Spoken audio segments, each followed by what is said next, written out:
All right, welcome to the deeper dive. Apologize for the late start. Again, there is a massive hurricane bearing down on the East Coast, and our man Josh Engelman's doing everything he can to accommodate. Uh, quite frankly, doing a hell of a job. So shut up and don't complain. We're here, and we're here to help you. We're here to talk some fantasy baseball for tonight. Glad to be with you, Adam. How we doing, pal? Doing good, man. Kind of a shitty slate tonight, but there's at least some stuff to talk about. I think there are some interesting tournament approaches, so looking forward to it. Yes, as am I. 5 games, not a whole lot. We will have three fellas talking football coming up at 7 o'clock too. But anyway, let's just jump right into it. Baltimore and Oakland. Brett Anderson, Dylan Bundy.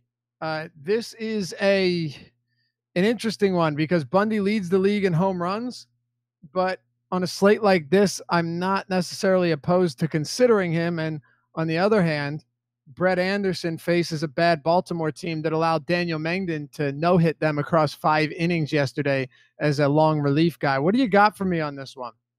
I think this is pretty clearly the most interesting game on the slate for me, and it's a game that I'm actually going to take an approach that I normally don't in tournaments, and it's going to make me contrarian. It's going to let me do whatever else I want to anywhere else in my lineup, and so I think it's a really interesting approach, and it makes some sense, I think, on a 5 game slate. So Bundy obviously has way more upside at his price than really any of the cheap pitchers do.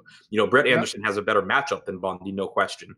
But Bundy has better strikeout stuff, and especially against right-handed hitters, where he struck out about 30.5% of righties this year. You have 6 of them in this Oakland lineup. So there's no question the upside's there. But he also allows home runs pretty indiscriminately to hitters from either side of the plate, and pitching in Camden Yards doesn't do anything to help him in that regard.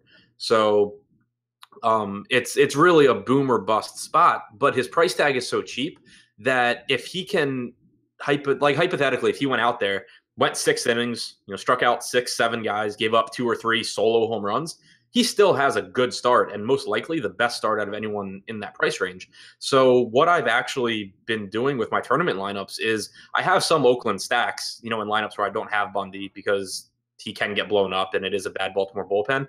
But even in my Bundy lineups, and I have a lot of Bundy lineups, I've been pairing him with one, maybe two Oakland hitters, especially Matt Olson, Jed Lowry, Davis, and Chapman, the 4 who I think are most likely to do damage, because I think people won't do that. Most people will play either Bundy and then they'll have some A stacks like in their other lineups. I think that there's a very, very high likelihood that Bundy goes out, has a good start, still gives up a couple of home runs. If you get those all in the same lineup, you're going to be contrarian because people just don't do that. Yeah, that is a good point. I mean, Bundy generally never goes a start without giving up home runs, but he can go a start with giving up a couple home runs and still giving you 20 fantasy points. It's certainly not out of the question. So I think that's actually a viable approach. Now, it's a risky one, but so is playing Dylan Bundy anyway, right? Yeah, exactly. I mean, to me, it really comes down to if Dylan Bundy was like $8,000, I wouldn't do this because you really need him to have a ceiling game. Right. But and obviously, if it were a bigger slate, if there were different pitching options, but on this particular slate, it's very, very easy to envision a scenario where Bundy's the highest scoring cheap pitcher, and he also gives up a couple of home runs. So knowing that people aren't going to take that approach, I think it's actually a really good one in tournaments.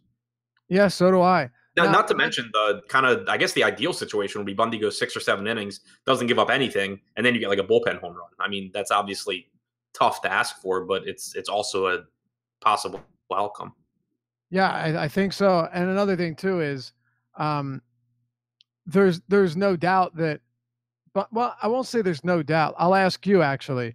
You wrote the deep dive today as well, so you've got a little. You've put the research in. I did the strategy show this morning with Jake. Uh, where do you think Bundy's ownership comes in? I was hoping it would be lower than it appears it's going to be. I'm guessing it comes in around like 25 to 30%. I know our ownership projections had it really high early in the day. I expect that to come down. Since I've been paying attention to it, I'm not sure if you've noticed, but it seems like early in the day we get some kind of weird looks, and then once we get closer to lock, like in that 6 to 6:30 update, is where you see it come in very accurately. So I'm expecting Bundy to come down closer, probably to like 25-30%. A lot of it will depend on if people gravitate to Brett Anderson because of the Orioles implied run total, which normally they do. But I've seen Bundy talked up on enough sites today that I don't think he's going to go really low owned. So yeah, my guess is around like 30-ish. Right. So what I was just going to say is you have right now Anderson projected significantly higher or lower than Bundy, right? So if we expect that to be the case, like if Bundy's really expected to be that popular, and I agree, I don't think he will. I was expecting Anderson to at least be projected for higher ownership than Bundy. So that just shows you where I was at earlier in the day. Were you not a little bit surprised by that? Yeah, I assumed Anderson was going to be the popular SP2, which I don't like. I don't think Anderson's a bad play. So it's actually really interesting to me how the ownership's going to play out because they strikeout upside, but he obviously has a less dangerous matchup against the Orioles. He does a very good job of keeping the ball on the ground with a 53% ground ball rate to right-handed hitters. So I think that he is a viable option. I will have some Brett Anderson, but if you're looking for the guy that's going to go out there and potentially score 30 points, Bundy's going to do that more frequently than Anderson is. Yeah, absolutely. I again, I still think, and then we can move on, but I still think Anderson is going to be higher owned by Bundy, and I wouldn't be surprised if it's significantly higher. So yeah, I mean, it's just people trust Vegas so much, and there have been plenty of times throughout the course of the season where you look at a pitcher like Bundy, and he's going to get ownership just because everyone knows he has the upside and because he's cheap. But the A's have a 5.2 implied run total, and there is a not inconsequential grouping of people that just will not play a pitcher in that spot. And on the other side, you have Brett Anderson for cheap facing the Orioles. So I agree with you that Anderson is going to probably be more popular than projections currently are showing. The Orioles, who have a 3.9 implied run total, and they're running out just an absolutely atrocious lineup. Yeah, it's garbage, which even by their standards. I actually, for that, I really don't mind Anderson. I don't but I think Anderson, and it's crazy to say this, but Anderson is safer. He's just, you're not looking at considerable upside when it comes to Brett Anderson. That's where I'm at here. But yeah, this is a bad lineup. I mean, look at the bottom of that lineup: Andrioli, Valera, Caleb Joseph, Fernando Nunez. It's rough. So I'm just right now, my own projection in my head is that Brett Anderson is like 10% higher owned than Bundy, even on a 5-game slate. Yeah, I mean that seems right to me. What Oakland bats are you targeting? I mean, obviously, if you're willing to force some in the same lineup as Bundy, you have to have a couple that you're higher on than others. Yeah, so the 4 that I'm really willing to play against Bundy are 2 through 5. You have the 2 lefties in there with Lowry and Olson, who I think are the best plays against Bundy because while he allows home runs to both sides of the plate, he has a 30.5% strikeout rate to righties, only about 18.5% to lefties. You get the nice ballpark shift for Lowry and Olson as well with the short porch and right at Camden Yards. So those are my 2 favorites. But then also you have Matt Chapman, who I thought it was interesting. I mentioned it in the article today. Bundy, the reason he gets so many strikeouts against righties is that he has a 28.5% swinging strike rate on his slider to right-handed hitters. Matt Chapman only has about a 12% swinging strike rate against right-handed sliders this year with plenty of power against it. So the fact that he doesn't swing and miss at a really high clip makes me think that he could have some success here against Bundy. And then Chris Davis has done plenty of damage against right-handed sliders. It's just that he has a little bit higher swinging strike rate, up closer to 20%. But yeah, 2 through 5 are the guys that I'm really most interested in. I'll obviously include guys like Laureano, Piscotty, basically anyone in my non-Bundy lineups where I'm stacking. But where I'm taking someone against Bundy, I really want to try and concentrate it to the guys that I think are most likely to hit a home run off him. All right, let's talk about Boston and Toronto here. We've got Sam Gaviglio and Eduardo Rodriguez. There's pretty much no question that Erod's going to be very, very popular on this slate. I think justifiably so. He's been very good lately. he's never really going to give you more than 6 innings, or at least very seldom will he give you more than 6 innings. But you're talking about one of the lowest implied run totals, second lowest on the slate. He's a 227 money line favorite. There's just, a lot that is going to increase his ownership here on this slate. Looking at the lineup for Toronto, you've got 8 righties and then Reese McGuire, but Eduardo Rodriguez, outside of a slightly depressed K rate against him, has always been better against opposite-handed pitch hitters. So it's not a crazy spot to like Erod here, and it's a short slate anyway. Yeah, I'm kind of torn on what to do with him in tournaments. I think he's fine in cash games. I prefer Kershaw in cash, obviously, as my SP1, but there are enough bats that I like that I don't think it's crazy to take the savings there. And I think he will be really popular in tournaments. I do like him. The issue is just, how high is his actual ceiling, though, and is it worth the ownership that I think we're going to see on him? Because, like you said, he does tend to have trouble going deep into games, but also this is a pretty decent Toronto lineup going against him. You have Gurriel at the top. Solarte's back. He's a tough guy to strike out. Smoke and Morales both in there. It's just a deep lineup. I mean, you don't get a left-handed hitter until McGuire batting ninth. Every right-handed hitter in this lineup can do some damage. So I think it's a good spot for him. I just think he's a little bit overpriced at 9,100. I'll still have my fair share, but I just don't feel that great. Like, he's the one guy that when I click him into my lineup, my gut just kind of says, like, this isn't the best play. Yeah, I know. Me too. Me too. Especially being that it's not like you're playing him because it's a leverage play. It's really not. Right.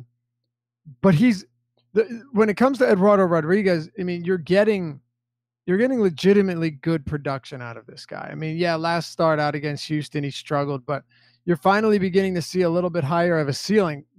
Before with Erod, you're hoping to get like 20 to 24, and then you'd be happy with it. But we're beginning to see some improvements here. I don't know how much of them are to stay, simply because he works really long innings. And walks have been an issue, like they are with many left-handers. But I'm gonna see what my lineups look like with Kershaw and Bundy first, even in tournaments. And then I am making sure I get some Toronto stacks in tournaments too, just because it's a short slate and you are going to see ownership on Rodriguez. And he's the one guy to me that feels like he's popular because of the slate size at this price.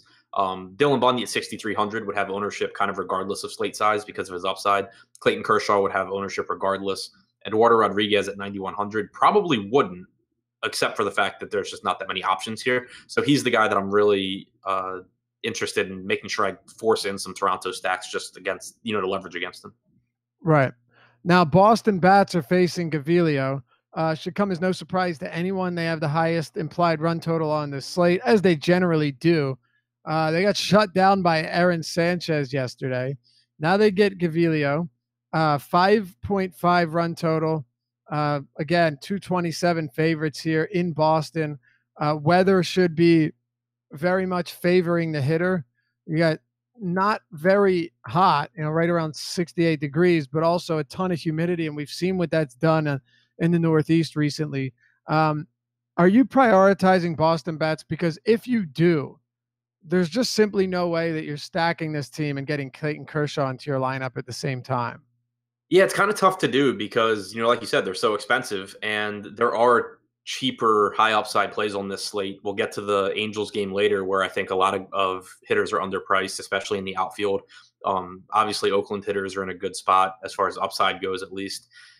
And you don't have Mookie Betts in the lineup. You have Gaviglio, who's actually been good against righties this year. He has the second highest strikeout percentage on the slate against right-handed hitters. He has a 52% ground ball rate against them. He's been legitimately good. It's lefties that have really gotten to him. He doesn't strike them out. He allows them to hit the ball in the air. But most of the good hitters in this lineup are right-handed. So I'm not really prioritizing Boston. Whatever, Boston stacks I end up with, fine. But it's not a team that I'm like bumping them up trying or anything. I don't think I am either, and it kind of scares me a little bit. Just because on this slate, man, it could on this slate, if Boston goes, actually, let me backpedal for a second here. In terms of just overall popularity, how popular can they actually be? Like, I assume Oakland will be more popular. yeah, I mean, I'm just if if you're playing Kershaw, you're probably not stacking the Dodgers. You can get some, sure, um, or Red Sox, but you're not getting a ton. And I'm seeing, projected ownership on Martinez and Benintendi, really high. So maybe it will be. We don't have any Mookie Betts today. So I guess it is a slightly easier team now to stack now that Kinsler's in the 2 hole, right? Moreland, like Swihart batting 6. It it's an easier team to stack than it would have been with Mookie batting leadoff and then Kinsler batting at the bottom of the lineup. Yeah, and you get Swihart batting sixth. That gives you a cheap catcher option as well. So I think that makes it a little bit easier. Um, so yeah, I mean, I guess that probably does actually increase the stack ownership, Yeah, I not think it having does. Mookie, even though it makes it less appealing. Yeah, exactly. I think it does, but um, still not going to be super easy. I still don't think it's going to be the easiest thing in the world. You're going to have to punt in some places. So, all right, let's talk about the St. Louis Are you Cardinals. playing any Gavilio? No, are you playing Gavilli? Sorry, I forgot that. Are you, dude? Oh, my two SP2s yesterday were Odorizzi, and I knew you were driving to Connecticut. I specifically direct messaged you to tell you to play Mangden because that type of pitcher is right up your alley, right? Like a Yeah. long man against Baltimore. I'm like, listen, you got to play some Mangden tonight. But and I mean, I'd say that was egregious to some extent. It worked out, but I say that because I still don't think I have much interest in Gavilio, even though, damn, it's a no Mookie lineup and a whole lot of righties, and he strikes righties out at like 26%. So Yeah. it's not the I'm playing some, craziest. and the way that I view it is that he is basically a cheaper Brett Anderson in a much, much worse matchup, but also a matchup that creates leverage. So I think that getting some Gavilio makes sense in non Boston lineups because it'll let you get completely different lineup builds. It can let you get Kershaw in there and still get some good Oakland bats, for example, if you're looking to stack them against the Orioles. So yeah, I am going to have some Gavilio. I had some Aaron Sanchez last night for the same reason. It's just such a cheap price tag that he can go out there and get some ground balls, score 10 points, and it's not the end of the world. And then in the unlikely situation that he actually gets some strikeouts and has a good game, you're just by yourself with Gavilia. Yeah, pretty much. And again, he's got a almost 11% swinging strike rate against righties, 25% K rate. We know he actually has a decent slider when facing same-handed hitting. So, you've got Kinsler, Martinez, Bogarts, Nunez, Vasquez. You got 5 righties in the lineup. Your lefties are outside of Moreland and Benintendi. You're not really petrified of Swihart or Jackie Bradley. So I could see it. I could see it, and he's dirt cheap. And again, If you there's were just if you were 6K on this slate, I wouldn't touch him. no way. 4,500. But there's so much variance in baseball again that like even the better teams, the best teams in the league are going. You're not going to score 8 runs across 162 games, even in good matchups. It doesn't always happen. So, yeah, I don't think it's crazy. I definitely don't. All right, Clayton Kershaw and Austin Gombert. I talked about this with Jake earlier today. I'm not buying into Gombert. Now, I'm not saying he's bad at him. What I am saying about Austin Gombert is that he was a guy who in Double A was allowing well over a home run per 9, and Triple A was allowing almost 1.25 home runs per 9. And now what? He's reached the pinnacle, and he's allowing less than half of 1 home run per 9, and he's doing so with a 36% ground ball rate. He has a 4% home run to fly ball rate, and a sub 10% swinging strike rate. I'm not seeing it. Maybe you see something I don't, but even his expected ISO is 200. His ex WOBA is at 350 against righties. I'm not buying into him being some guy that just allows no home runs, but allows more fly balls than anyone that doesn't allow home runs should. No, I'm with you. He's a pitcher who I think is decent. His minor league numbers were Yeah. decent. When he came up, he was really, really cheap, and I advocated playing him because he was really cheap and decent. Now he's not cheap. He's facing a Dodgers team that's very good, very right-handed heavy, and maybe probably goes a little bit overlooked on this slate because they have a relatively low implied run total. They're not the Athletics. They're not the Red Sox. Yeah, I'm happy to play these Dodgers, especially at some discounted price tags too. Like Justin Turner at 4,900 on DraftKings, Manny Machado at 4,700. Those are both cheaper price tags than we normally find. Brian Dozier sucks, but 3,600 is about what I'm willing to pay for him. So that's a nice price tag as well. And Gomber's expected numbers are just worse than his numbers allowed. He has about a 350 expected WOBA compared to a WOBA that's in like the 280 range. He's allowed a 111 ISO to right-handed hitters, but allowed a 200 expected ISO. His minor league numbers, his expected numbers with the Cardinals, everything screams that this guy's going to go back down to earth and just be like a middling pitcher. Right. And if you're going to get a team this talented at relatively low ownership and relatively inexpensive price tags, then I'm all for it. Yeah, exactly. That's what it comes down to. And it is wild. These Dodger bats are way cheaper than you would expect. Yeah, exactly. So, yeah, I am. So, okay. When it comes to the Dodgers, I like them a lot here. And I think a lot of it just has to do with they fit. They fit pretty easily. You have Machado at a discount. You have Justin Turner discounted from what he was, dirt cheap. Brian Dozier. It's a very easy team to fit, and I'm on board with that. Now let's talk about Kershaw. I said it earlier again today, so I don't want to repeat myself too much. He's not the same Kershaw that he once was, but he definitely looks better than he did a couple months back. Yeah, he looks really, really good. And I mentioned in the article today, if you search over like his last, 6 or 7 starts, you kind of don't get the full picture because he had a start against Oakland where he had a 4.5% strikeout percentage. His start against, I think it was the Diamondbacks, he had an 11% strikeout percentage.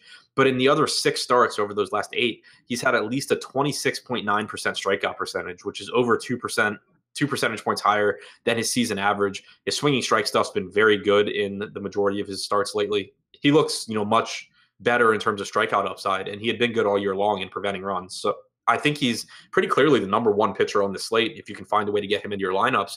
And that's why I'm willing to take a chance and, mix in some of these questionable SP2 options and just hope to kind of get lucky and hit with one of them, because I just think Kershaw is a much, much better pitcher than Eduardo Rodriguez. And if they're going to be similarly owned just because of lack of options and a discount in price, where one of them, Rodriguez, is overpriced and one of them, Kershaw, is still not overpriced, I just want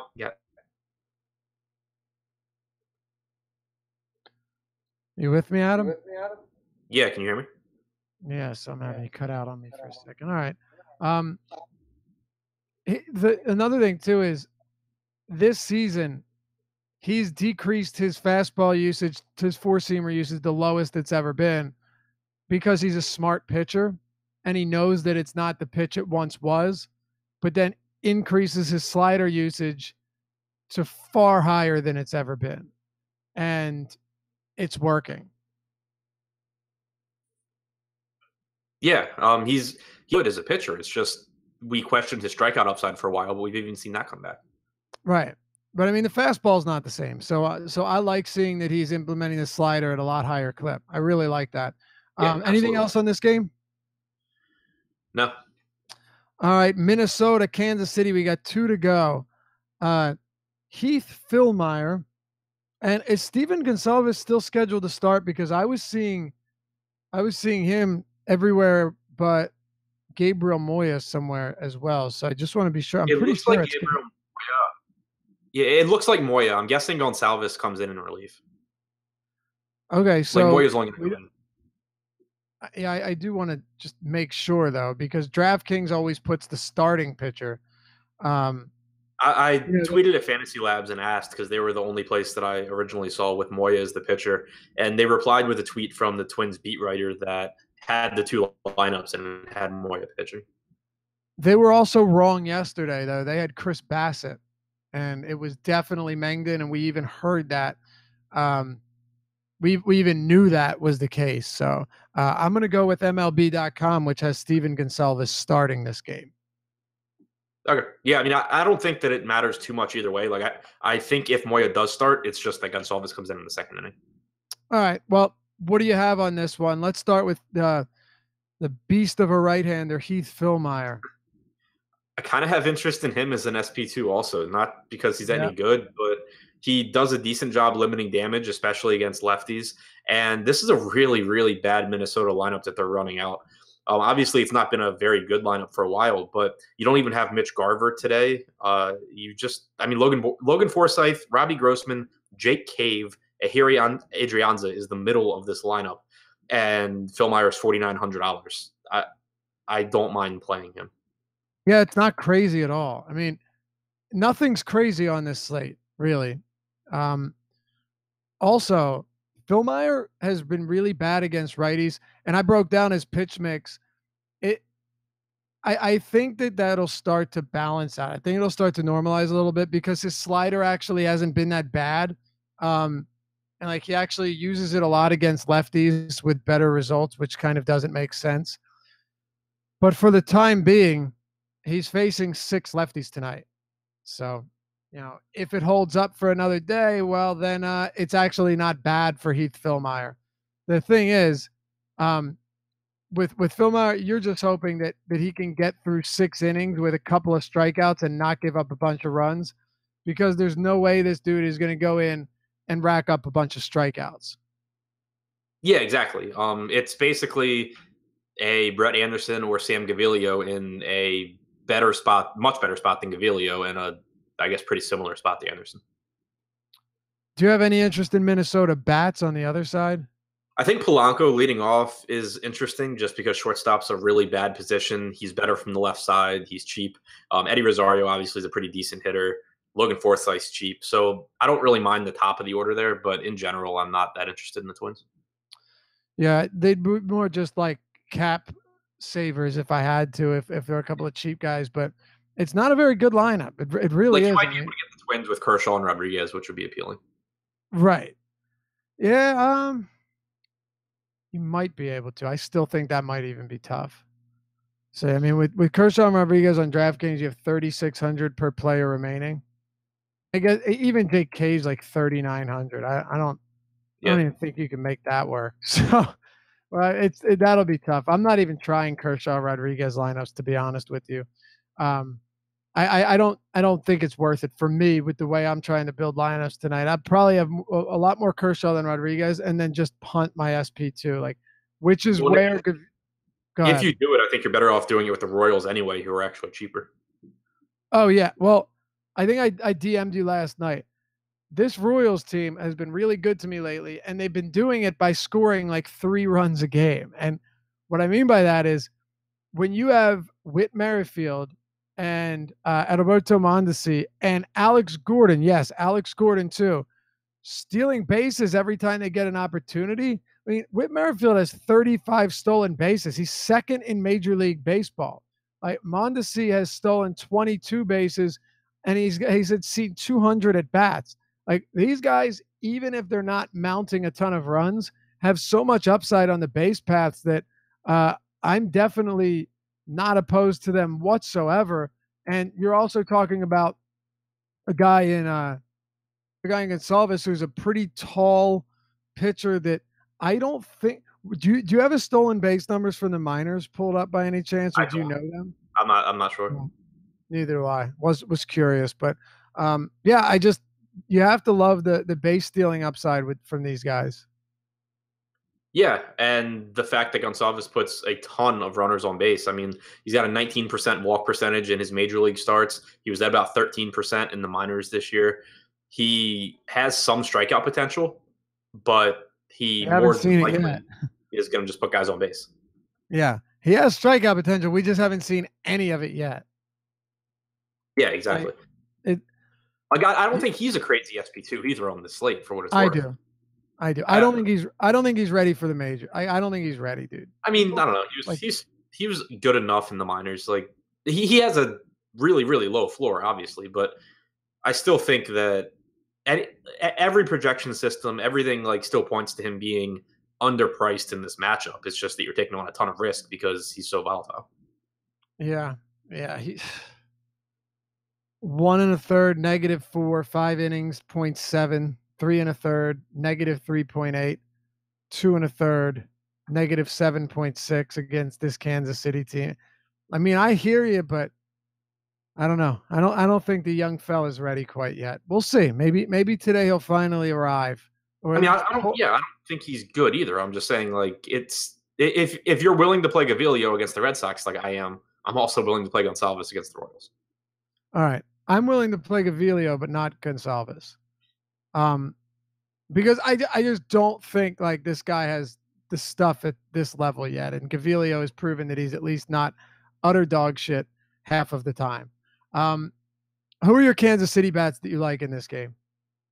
Um, Merrifield, Mondesi, Dozier's cheap. Sal Perez, I think, is the number one catcher on the slate. Jorge Bonifacio is not very good, but he's really cheap. I would just, it's a spot where I think full stacking is where I'm most interested because it's a pitcher in Gonsalves who does walk so many guys when he's not on. And Minnesota's bullpen is pretty rested after Jake Odorizzi's gem last night. So I think that there's more appeal in stacking and just hoping you get a really bad Gonsalves start followed by the bad part of the Minnesota bullpen than there isn't taking one offs and running the risk of Gonsalves being decent and then you getting, good Minnesota arms. All right. How about we talk this last game here? Obviously, Miami, New York Mets not on the slate. They did the same thing they did with the Philly Washington game, pumped it back to 10 o'clock so it wouldn't lock, and you don't get points. Don't play those guys. Apparently on FanDuel, they've also moved their, just judging by chat right now, they announced the 6:30 lock because they were including the Miami game. It looks like they pushed it up. So if you have lineups on FanDuel, pay attention to that. So they're not including it. No, they are, but it looks people in chat are saying it starts in. I'm not really? playing FanDuel, so I haven't followed it. Okay. Yeah, me neither. Well, okay, yeah, good insight there, or information at least. That's stupid. I don't know why FanDuel does that stuff, man. Yeah, it's so much easier to just take it off the slate than try and guess Take it off. The second game. Have your regular 7 o'clock start time. Like, I don't know. It's silly. It really is. That's like adding the 9:30 a.m. London football game to your regular slates and just expecting everyone to pay attention to it. Which at least you'd have a week to figure it out. Angels and Seattle, Mike Leake and Adrisamer Despaigne. Please tell me you're not considering him, though. No, Okay. I don't really see the need because he offers you no upside and a ton of risk, whereas at least Gonsalves has some upside and works as a leverage option. Gavilio is a leverage option. I don't see the reason to go to Despaigne. All right. Yeah, me neither. He's just pure utter garbage, and he just doesn't. I mean, he other than I forget who it is, other than one other starter, he's averaging the most pitches per inning this season. Combine that with the fact that he's never been a big strikeout guy, and I'm not interested. Never gave up a lot of power either, oddly enough, but just I'm not seeing it. Watch, he's going to go out there and put up a career numbers, but I guess I'll have to risk that. How about Mike Leake here, 7,600 Angels? No, thanks. I just don't.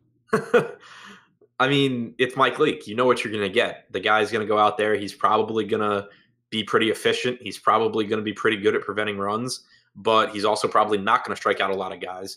And he's $7,600. So I don't really see the need to go there. I'd rather go to these Angels outfielders. Mike Trout obviously is a really good play. Shohei Ohtani's phenomenal. Cole Calhoun's definitely coming back to earth. His numbers since being called back from AAA are pretty insane. But since the start of August, just a 303 WOBA, 93 WRC plus. Kind of assumed that his numbers would end up, I mean, clearly not as good as they have been since coming back, but better than they were earlier in the year where they can't really be worse.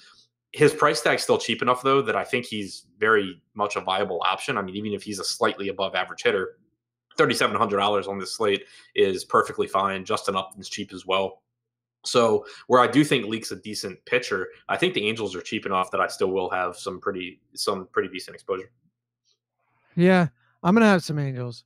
I'm not a big fan of Mike Leake, and I think Jose Fernandez is still free too. yeah, he's 20. I know he's really cheap, and I like that quite a bit. The guy that won the $10 yesterday had Jose Fernandez, and he had no stacks. They were all one offs, and then I think Matt Olson and Steven Piscotty, and the rest was just like Jose Fernandez, Joey Gallo, um, Mondesi, like just a scattered about lineup, and took down the 50K. That happened. Nice. Yeah. How about this? If of the 4 outfielders, being that we can only play 3 of them, who are you fading here? Calhoun, Trout, Ohtani, Upton? Because I don't see a lineup yet. It just came out. They're all in. Okay. Upton would be my 4th favorite. So I mean, so obviously price is a consideration. It's going to be tough to get Trout and Ohtani in there together. But if you can, then Upton would be the one that I leave out. All right. I do like Upton against righties that like Mike Leake. Yeah. I do think also Ohtani becomes a really interesting tournament play because he's more expensive than Trout. You're going to see, Trout, no matter what, basically be at least 16 to 20% owned. And Ohtani's by definition basically going to be lower owned because people aren't going to pay more money for him than Trout. So I think that if you're, single entering or playing a 3-max or something and you have a chalky lineup and you have, you have the money left for Ohtani or Trout, I think Ohtani becomes a really, really good pivot. Yeah, me too. And if you can fit them both, go ahead and do that too. They're both in really good spots.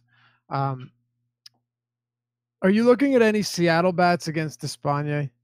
Yeah, he's someone that generally does a good job limiting damage, like you said, but the prices are just too cheap for me. Nelson Cruz should really never be $4,100 based on his upside.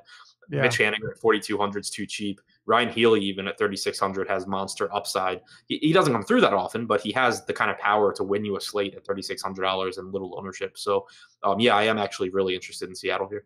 When I ran my projections, they actually were coming in as my most popular stack. I'm going to cut that back a little bit, but I think it just goes to show like how cheap this team is.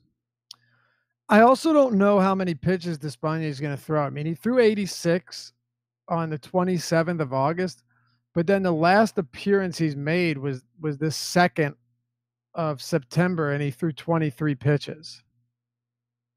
Yeah, and the Angels bullpen, it really depends who they bring in, obviously. But if you go someone like Deck McGuire, like you have massive upside.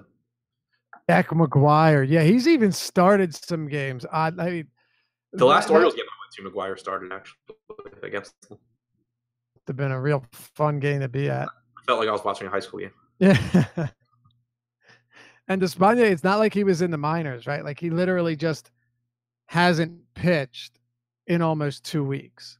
So right. I think he probably goes like 3 innings here if he makes it through them. I don't think you see him go. What's that? I think it's a good spot for Seattle. Yeah, me too. Yeah, if Despaigne gets out of this one, you're not too concerned either. Because if they bring in Deck McGuire, you're right. It's definitely going to be you're going to see a lot of power. And the Angels have no problem hitting at Angel Ballpark. Like sometimes people make too much of an issue out of certain venues, but like these guys all have more than enough power to produce there. As long as it's not AT&T Park, I'm perfectly fine with it. All right, Adam, let's do our positions here and then head out. Again, apologies for the lack of total and complete shows and a bit of a late start here. We're dealing with some weather. Yes, some complicated weather system out on the Atlantic, barreling towards the East Coast, and Josh was literally right, like being hit by the eye pre-evacuation. So yeah, if you don't get that, I don't know what to tell you. Anyway, Adam, top pitchers, go. Clayton Kershaw, Eduardo Rodriguez begrudgingly, and Dylan Bundy. All right. Yeah, give me Clayton Kershaw. I agree begrudgingly Eduardo Rodriguez just because it doesn't make anything easy. Bundy, and then I think, yeah, the Gavilio play in tournaments makes sense. Him or Phil Meyer. You're really just flipping a coin and hoping one of them doesn't completely implode, which is very possible for both of them. The implosion part. All right, catcher. Sal Perez, Blake Swihart, and Mike Zunino. Yeah, Perez, Swihart, and trying to switch it up a little bit, but I don't know if I have anyone for you. You know what? As a cheap Dodgers bat, Austin Barnes, I don't hate against Austin Gomber either. Okay, first base. Matt Olson, as much as possible. Like I'm even playing Matt Olson against or in my Dylan Bundy lineups. Mitch Moreland and Trey Mancini. All right. Yeah, Olson, Moreland, and $2,900 Jose Fernandez is pretty enticing. Yeah. Very, very cheap. So I'm gonna have some of him as well. Okay, second base. I will go. Well, the one guy I can't get away from, and he's just been phenomenal lately, is Whit Merrifield, batting leadoff, got 35 swipes, just stealing every opportunity. One of the only good hitters against lefties in this lineup. So Whit Merrifield, Ian Kinsler, and Jed Lowry. What about you? Yeah, Jed Lowry, including in Bundy lineups. Whit Merrifield, Brian Dozier. All right. What do you have at third base? Justin Turner, I really like. Kyle Seager is really cheap. Chapman. Yeah. Right? Chapman, you talked about. Yeah, Chapman. Yep. Yeah, Chapman, Turner, and it's kind of ugly after that, huh? Yeah, it's ugly. I guess if Fletcher's batting second, he's another cheap Angels bat. You could do worse than that. Don't hate him, but I don't like him either. Shortstop, Mondesi for the same reasons as Merrifield. Chris Taylor, we got him leading off today, so I like that quite a bit. And we'll throw Xander Bogaerts into the mix as well. What about you? Oh, I'm sorry, and I meant Machado. Sorry. Machado, Taylor, and Tim Beckham. Machado, Taylor, and Tim Beckham. All right. We got Beckham batting fifth again. Outfield. Chris Davis, Laureano, Piscotty, Benintendi, Eddie Rosario is a decent play. Matt Kemp's okay. Everyone on the Angels, Nelson Cruz. I was going to say Angels outfielders, Boston outfielders, and Oakland outfielders. Yeah, that sounds about right. And if you need another cheap guy in the event that I guess you have a lot of Kershaw, Bonifacio is batting sixth. He was trash yesterday, but you have him if you need him. There are a few cheaper outfielders that can help you out a little bit. You don't have to pay up at every spot here. All right, Adam, give me the top stacks. I think we kind of just named most of them at the outfield, but we can go ahead and close this out with some stacks. Yeah. For me, Oakland, Dodgers, Mariners, Angels. Oakland, Dodgers, Mariners, Angels. Yeah, I'll throw Kansas City in there just in case Steven Gonsalves does the same thing that he's done in each of his previous 4 major league starts. All right, that'll do it for us. Stick around, 7 o'clock. 3 fellas talking football. Going to give you a first look at Thursday's slate, or Sunday's slate, and also take a quick look at Thursday's slate. A bunch of showdown nonsense that I'll surely get into because why not? Who doesn't want to watch the Bengals and Baltimore Ravens? I don't, but you know how we do it. All right, we will see you back here at 7 o'clock. The Deeper Dive will be back here same time tomorrow. Good luck tonight. If you have any questions, you can find us in the awesemo.com Slack chat, which if you're not a part of yet, you should certainly join. You should certainly join awesemo.com as well. See you tomorrow. Good luck.